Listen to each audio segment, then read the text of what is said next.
Howdy, Sippy Dave in the South, giving an update on the Abomination here. Since it's been broke, I've been tied up the last week and a half or so with rain and getting ready for a beehive and bird house and bat house and amongst other things. Anyhow,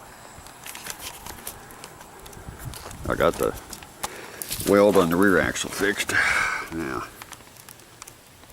this time it's not beautiful. But I got enough metal on there to hold that thing this time, I believe. The other side don't give me any problems, so I ain't gonna mess with it till it breaks. Now, I'll show you something else here. Not only had I experienced the axle busting on that side, but this spindle, if you can see that move,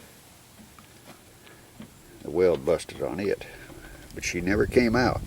But what happened, there's right there, you see that shiny part. I'm dragging on the inside of my tire, and kind of hard to see that, but it started cutting a little groove there. A piece of metal was getting hotter than the tire was. But anyway, what I'm about to do is pull these shocks off. This whole front axle is going to come forward. The new shocks are going to mount back behind. It's going to bring the axle forward.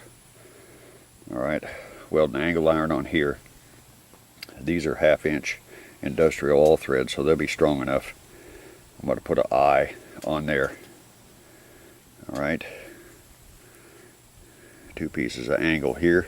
The eye will go on the inside on both sides.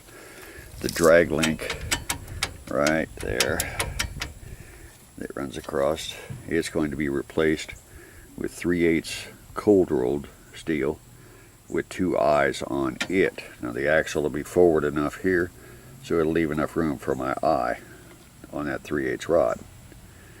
Now on the bottom I'm going with 1/2 inch, just like the top. So I got some 1/2 inch cold rolled back there. I'm going to leave these tabs on there, weld flat iron on, and I have a bushing that'll fit inside that 1/2 inch hole. The same up here, these bolts, self-lockers, will stay. I got 2 more for the back, and the bushing will go in there also. Now, what it should do is I got to get it set up right to where it sits just a little bit higher in the front, maybe level. That way when you put some weight on it, it rides level instead of nose diving. Now most of the problem I encountered was because those shocks aren't stiff enough. These shocks are. These are off a 400cc Arctic, or it might have been a 500. But they're way bigger than the others. I will give you a comparison shot here. Not only do they have bigger coils, but they are much longer. So this will give me what I want. I got these set up with PVC as a bushing. Here's another type of PVC or CPVC, which slides right into it as a bushing. And 7/16 bolts, grade 5s, fit right through that. Got grade 8 flat washers. These 2 are spares for something else. There's the other 2 1/2 inch with self-lockers on there, grade 5s.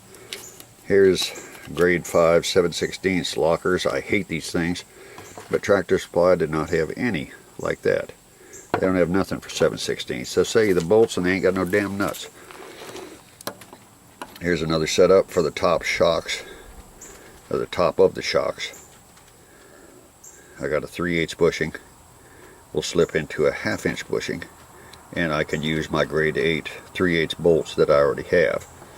So on the top, the shocks will mount in the same spot. There's the rest of the bushings there.